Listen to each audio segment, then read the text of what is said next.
चिट्ठी का सफ़र। तो चलिए शुरू करते हैं। अपनी 10-12 साल की ज़िंदगी में तुमने कुछ पत्र तो लिखे ही होंगे। वे पत्र अपने सही पते और समय पर किस तरह पहुँचे होंगे, यह बहुत सी बातों पर निर्भर करता है। जैसे कि चिट्ठी किस स्थान से किस स्थान पर भेजी जा रही है, संदेश पहुँचाने की कितनी जल्दी है, तुमने पूरा और ठीक पता लिखा है कि नहीं, तुमने उस पर डाक टिकट लगाया है कि नहीं, आदि। अब यह प्रश्न उठते हैं कि आखिर चिट्ठी पर डाक टिकट लगाया ही क्यों जाए। पूरे और ठीक पते से क्या मतलब है? जरूरत पड़ने पर संदेश को जल्दी कैसे पहुंचाया जाए? स्थान बदलने से चिट्ठी के पहुंचने पर क्या असर पड़ता है? इनमें से कुछ सवालों के जवाब शायद तुम्हारे पास हो, खासकर तुम में से उनके पास जो डाक टिकटें इकट्ठा करने का शौक रखते हो। चलिए देखते हैं हम आगे। इन सवालों के जवाबों के लिए ज़रा नीचे दिए गए लिफाफों को गौर से देखो। दोनों पतों को दी गई जगह पर लिखो। यहाँ पे जो जगह दी गई थी मैंने यहाँ पे लिख दिया। एक जगह ये थी और दूसरी जगह ये थी। तो ये एक पत्र ये दिया हुआ है, यह एक पत्र, ये यहाँ पे ये पता लिखा हुआ है, और दूसरा पत्र ये है और जिसमें पता ये लिखा हुआ है। तो इसमें अगर हम गौर से देखें तो यहाँ पे लिखा हुआ है महात्मा गांधी जी को पत्र लिखा है। पते की जगह केवल इतना लिखा है महात्मा गांधी, ये महात्मा गांधी जहाँ हो वहाँ, वर्धा। और यहाँ दूसरे पत्र में हम चलते हैं, यहाँ लिखा है श्रीमान निदेशक महोदय, राष्ट्रीय शैक्षणिक अनुसंधान एवं प्रशिक्षण परिसर अरविंद मार्ग, बी अरविंद मार्ग, नई दिल्ली, पिन नंबर 110016। तो अब हम देखते हैं कि इसमें इतना कम पता कम क्यों लिखा है और इसमें बहुत सारा पता लिखने की आवश्यकता क्यों पड़ी। तो हम इस पर थोड़ा चर्चा करेंगे और समझने वाली बात है। ये दोनों पते किस तरह से भिन्न हैं। गांधी जी को भेजे गए पत्र में पते की जगह पर लिखा है महात्मा गांधी जहाँ हो वहाँ, वर्धा, जबकि लिफाफे पर इमारत या संस्थान से लेकर शहर तक का नाम लिखा हुआ है। पते में सबसे छोटी भौगोलिक इकाई से शुरू करके बड़ी की ओर बढ़े हैं। छोटी से बड़ी भौगोलिक इकाई का मतलब यह हुआ कि घर के नंबर के बाद गली मोहल्ले का नाम, फिर गांव, कस्बे, शहर के जिस हिस्से में है उसका नाम, फिर गांव या शहर का नाम। शहर के नाम के बाद लिखे अंक को पिन कोड कहते हैं। ध्यान रखें, शहर के नाम के बाद लिखे अंक को पिन कोड कहते हैं। हर जगह को एक पिन कोड दिया गया है। यह सोचने लायक बात है कि आखिर पिन कोड की ज़रूरत क्या है। हमारे देश में अनेक ऐसे कस्बे, गांव, शहर हैं जिनके नाम एक जैसे हैं। पते के बाद पिन कोड लिखने से गंतव्य स्थान का पता लगाने में डाक छांटने वाले कर्मचारियों को मदद मिलती है और पत्र जल्दी बांटे जा सकते हैं। पिन कोड की शुरुआत 15 अगस्त 1972 को डाक तार विभाग ने पोस्टल नंबर योजना के नाम से की। जाहिर है कि गांधी जी को मिले इस पत्र पर और उन्हें मिले किसी भी पत्र पर पिन कोड। चलिए इसके पिन कोड के बारे में थोड़ा सा जानकारी कर लेते हैं। बहुत ध्यान देने योग्य बात है ये। पिन शब्द postal index number, P for this one, PIN short form है। पिन कोड का फुल फॉर्म है पोस्टल इंडेक्स नंबर का छोटा रूप है। पोस्टल इंडेक्स नंबर जो है इसका छोटा रूप है पोस्टल इंडेक्स नंबर का। किसी भी जगह का पिन कोड 6 अंकों का होता है। हर अंक एक खास स्थानीय अर्थ है। उदाहरण के लिए NCERT को भेजे गए लिफाफे के ऊपर लिखा है 110016। इसमें पहले स्थान पर दिया गया अंक यह बताता है कि यह पिन कोड दिल्ली, हरियाणा, हिमाचल प्रदेश, पंजाब या जम्मू कश्मीर का है। अगले 2 अंक यानी 10 यह तय करते हैं कि यह दिल्ली राष्ट्रीय राजधानी क्षेत्र का के उपक्षेत्र दिल्ली का कोड है। अगले 3 अंक यानी 016 दिल्ली उपक्षेत्र के ऐसे डाकघरों का कोड है जहां से डाक बांटी जाती है। अब तुम्हारे स्कूल जहां पर है उस इलाके का पिन कोड लिखो। अपने घर के इलाके का पिन कोड नंबर भी लिखो। अपने यहाँ का पिन कोड नंबर है 45420001। अपने घर के इलाके का पिन कोड नंबर भी लिखो, आपको अपने का लिखना है। पिन कोड की जानकारी डाकघर से प्राप्त की जा सकती है। डाकघरों में टेलीफोन डायरेक्टरी की तरह पिन कोड डायरेक्टरी भी मिलती है। तुम्हारे इलाके का पिन कोड तो तुम्हारे मोहल्ले में लगे लेटर बॉक्स पर ही लिखा होगा। प्रमुख जगहों शहरों के पिन कोड नंबर तुम्हें कहाँ से मिल सकते हैं, चलिए देखते हैं। टिकट संग्रह का शौक काफ़ी लोकप्रिय है। धीरे धीरे इसमें टिकट संग्रह के अलावा डाक से जुड़ी और बहुत सी चीज़ें शामिल हो गई हैं।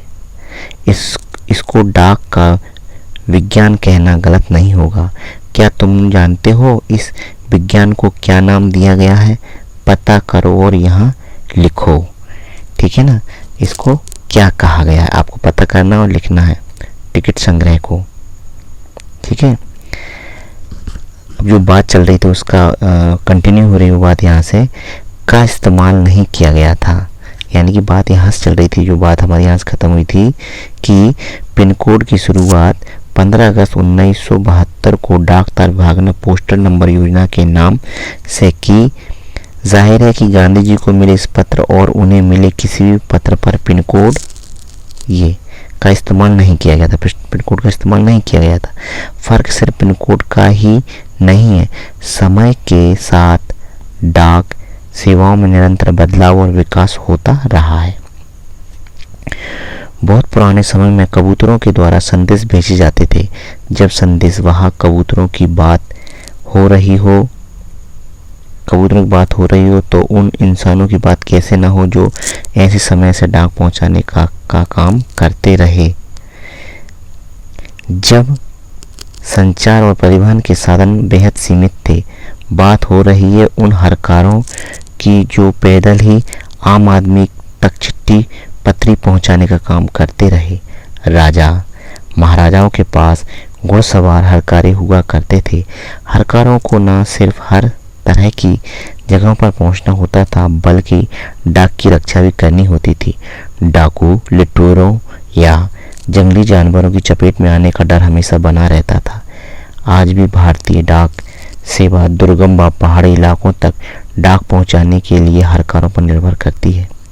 जम्मू कश्मीर के लद्दाख खंड में पदम जस्कार जैसी कई जगह हैं जहां हरकारे डाक पहुंचाते हैं। एक हरकारे के बारे में बताऊं, मैं जब मैंने पढ़ा था कि एक हरकारा राजा के पास 40 किलोमीटर तक दौड़कर गया उस संदेश को लेकर, और वो संदेश पहुंचाना बहुत ज़रूरी था।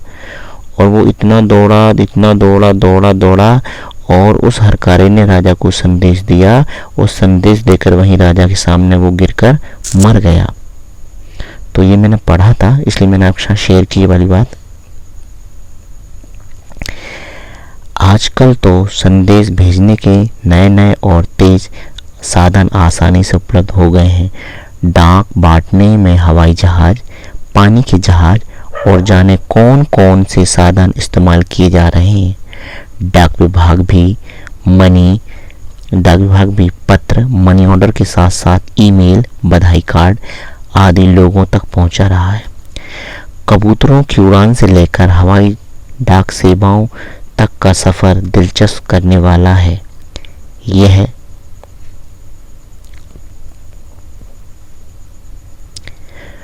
सोचकर आश्चर्य होता है कि कबूतर जैसे पक्षी संदेश वाहक भी हो सकता है।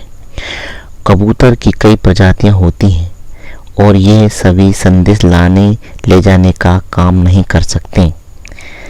गिरहबाज या हुमर वह प्रजाति है जिसे प्रशिक्षित करके डाक संदेश भेजने के काम में लाया जाता है। आखिर कबूतर अपना रास्ता ढूंढ कैसे लेता है? उन प्रवासी पक्षियों के बारे में सोचो और पता करो कि वे कैसे सैकड़ों मील का रास्ता और सही जगह तय कर लेते हैं। आपने देखा होगा कि जब भारत में ऋतु परिवर्तन होता है, जलवायु परिवर्तन होता है, तो कुछ प्रवासी पक्षी हमारे भारत की ओर उड़कर आते हैं, हमारे यहाँ के सरोवरों में जल कीड़ा करते हैं, और जब यहाँ की ऋतु चेंज होती है तो वो अपनी जगह पर वापस चले जाते हैं। तो आखिर वो कैसे रास्ता याद रखते हैं?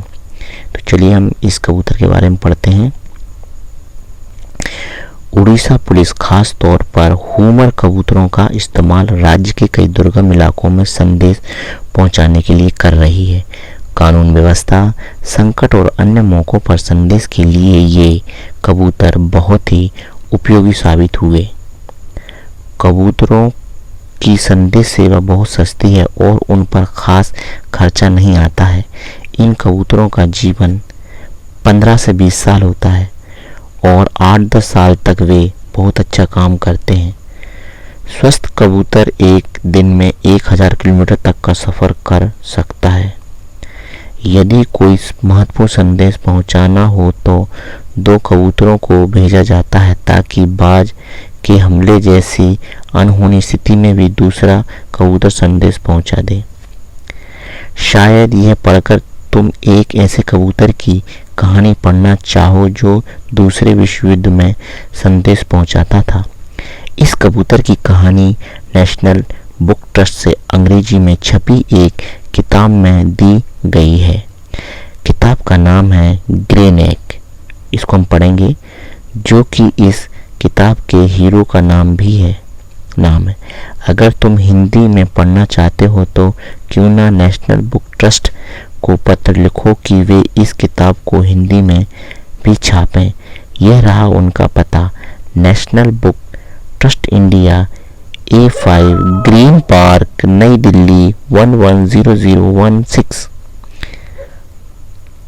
चलिए, अभी हमने पाठ पढ़ा और इसके कुछ प्रश्नोत्तर आ गए हैं, तो यहाँ पे हम चर्चा करते हैं इन पर। प्रश्न आया है, गांधी जी को सिर्फ उनके नाम और देश के नाम के सहारे पत्र कैसे पहुंच गया होगा? तो इसका उत्तर है, गांधी जी भारत में ही नहीं अपितु विदेशों में भी प्रसिद्ध थे। उनके बारे में सभी को पता होता था कि वे किसी खास समय में किस स्थान पर हैं। इस कारण उनको सिर्फ उनके नाम और देश के नाम के सहारे पत्र पहुंच गया होगा। चलिए, और गांधी जी जो थे बहुत एक प्रतिष्ठित और महान व्यक्ति थे। उनके बारे में सबको मालूम रहता था कि वह कहाँ पर हैं, इसलिए गांधी जी को आसानी से पत्र पहुंच जाते थे।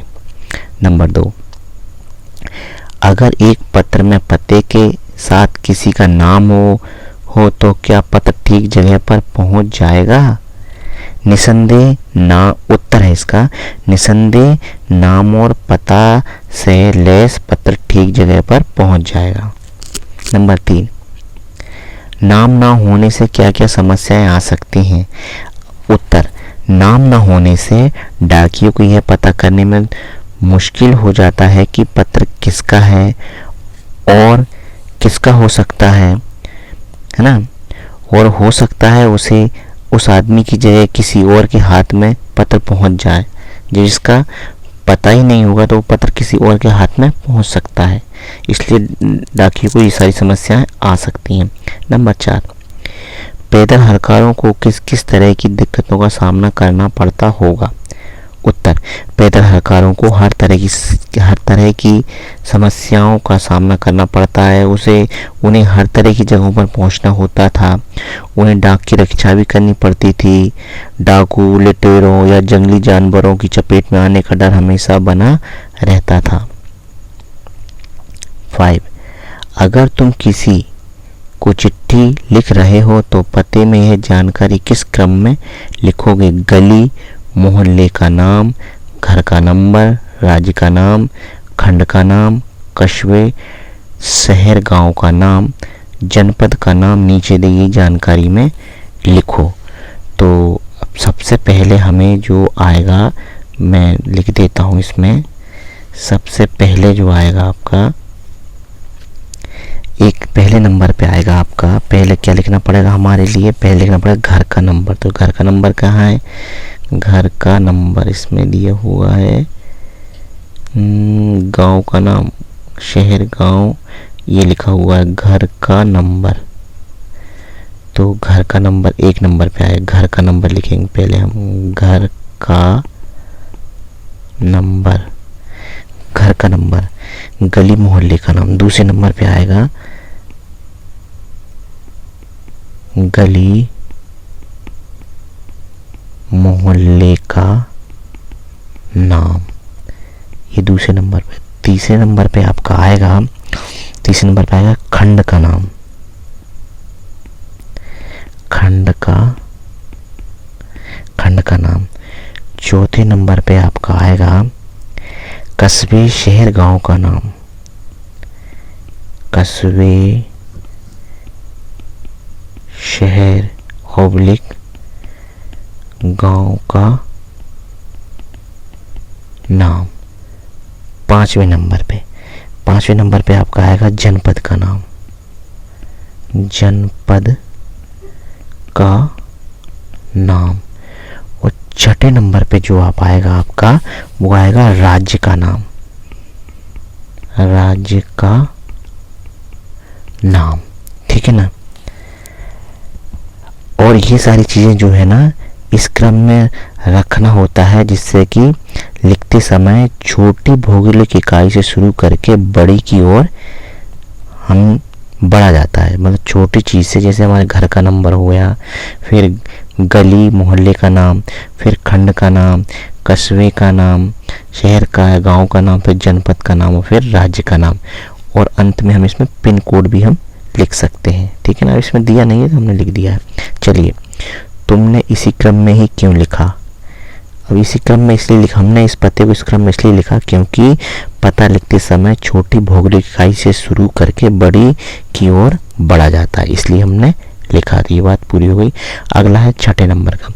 अपने घर पर कोई पुराना या नया पत्र ढूंढो, उसे देखकर नीचे लिखे प्रश्नों का जवाब लिखो। पत्र किसने लिखा? आपको पत्र ढूंढना है और आपको खुद लिखना है। ठीक है ना? आपको स्वयं करना है इसको घर पर। ठीक है ना? ये आप सबको कर लेंगे। आप किस तारीख को लिखा? नंबर 7, चिट्ठी भेजने के लिए आमतौर पर पोस्ट कार्ड, अंतर्देशीय या पत्र या लिफाफा इस्तेमाल किया जाता है। डाकघर जाकर इनका मूल्य पता करके लिखो। ठीक है ना? तो आपको डाकघर जाना है और पोस्ट कार्ड का पता करना है। पोस्ट कार्ड शायद 50 पैसे का आता है। ठीक है ना? और अंतर्देशीय का मालूम करना है आपको, लिफाफे का मालूम करना है आपको। ये भी आपके लिए, ये आपके लिए प्रोजेक्ट वर्क है, होमवर्क है। ठीक है ना? अगला यह आ गया आपका डाक टिकट। इकट्ठा करो।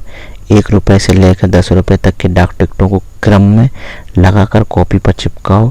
इकट्ठा किए गए डाक टिकटों पर अपने साथियों के साथ चर्चा करो। आप चाहो तो डाक टिकट जो है ना इंटरनेट से भी आप डाउनलोड कर सकते हैं, इंटरनेट से। तो आपको बहुत सारे डाक टिकट मिल जाएंगे और आप उनकी एक अपना एक बना सकते हो, एक प्रदर्शनी बना सकते हैं आप। ठीक है ना? अगला आ जाता है शब्दकोश। नीचे दिए गए शब्दकोश का एक अंश दिया गया है जिसमें संचार शब्द का अर्थ भी दिया गया है। संगीतज्ञ, संगीत जानने वाला, संगीत की कला में निपुण, और ये सारी चीज़ें दी गई हैं आपको। जमा करना, इकट्ठा करना, एकत्र करना, संचय, दीपक आजकल पक्षियों पे पंख को संग्रह करने में लगा है। नंबर 2 में इकट्ठी की हुई चीज़ों को समूह या ढेर, संकलन, जैसे टिकट संग्रह, निबंध संग्रह। एक चीज़ का अर्थ है ना, संग्रह का मतलब इतना सारा होता है, और संचार का मतलब ये होता है पुरुषवाचक जो भी है, किसी संदेश को दूर तक या बहुत से लोगों तक पहुंचाने की क्रिया या प्रणाली, कम्युनिकेशन, है ना। देखिए कितना मतलब होता है। वो टेलीफोन, टेलीविज़न, सैटेलाइट आदि संचार के माध्यमों से दुनिया आज छोटी हो गई है। किसी चीज़ का प्रवाह, चलना, फैलाना और ये सारी चीज़ें, देखिए आप इतने सारे अर्थ दिए गए हैं। बताओ कि कौन सा अर्थ पाठ के संदर्भ में ठीक है, ठीक है ना। तो ये इतना ज़्यादा इम्पोर्टेंट नहीं है पर ठीक है। और इसके बाद इस पन्ने को ध्यान से देखो और बताओ कि शब्दकोश में दिए गए शब्दों के साथ क्या क्या जानकारियाँ दी गई हैं, ठीक है ना। तो अब इसमें देखते हैं हम। अब इसमें दिखा है नीचे दिए गए शब्द का एक अंश दिया गया है जिसमें संचार शब्द भी दिया गया है। ये संचार शब्द दिया गया है ना। इसमें और कहीं दिया गया है क्या? यहाँ दिया गया है, ये संचार यहाँ दिया गया है। संगीतज्ञ, जानने वाला, निपुण कला, है ना। ये सारी चीज़ें दी गई हैं। तो इसमें टेलीफोन, टेलीविज़न, सैटेलाइट आदि संचार के माध्यमों से दुनिया आज छोटी हो गई है ना। और जैसे शरीर में रक्त का संचार, विद्युत का संचार, ये सारी चीज़ें हैं। तो इसमें पूछ रहे हैं हमसे, बताओ कि कौन सा अर्थ पाठ के संदर्भ में ठीक है ना। तो इसका किसी संदेश को दूर तक या लोगों से, बहुत से लोगों तक पहुंचाने की क्रिया या प्रणाली, कम्युनिकेशन। इसमें हमको किसमें, इसमें इस वाले का, तो इसमें हमें ये वाला जो बता रहा है ना, कहाँ पर, ये किसी संदेश को दूर तक पहुंचाना, ये लिखा हुआ है। किसी संदेश को दूर तक या बहुत से लोगों तक पहुंचाने की क्रिया या प्रणाली, कम्युनिकेशन, है ना। ये अच्छा लगा हमें। और अगला है इस पन्ने को ध्यान से देखो और बताओ कि शब्दकोश में दिए गए शब्दों के साथ क्या जानकारी दी गई है। तो इसमें शब्दकोश में शब्द के साथ साथ उनके भिन्न भिन्न अर्थ, लिंग, वचन, पुरुष आदि की जानकारियाँ दी गई। इसमें देखो ये पू लिखा है, मतलब पुरुष, ठीक है ना। ये सारी चीज़ें दी गई हैं हमें। तो इस तरह से ये पाठ आपका समाप्त होता है। Thank you.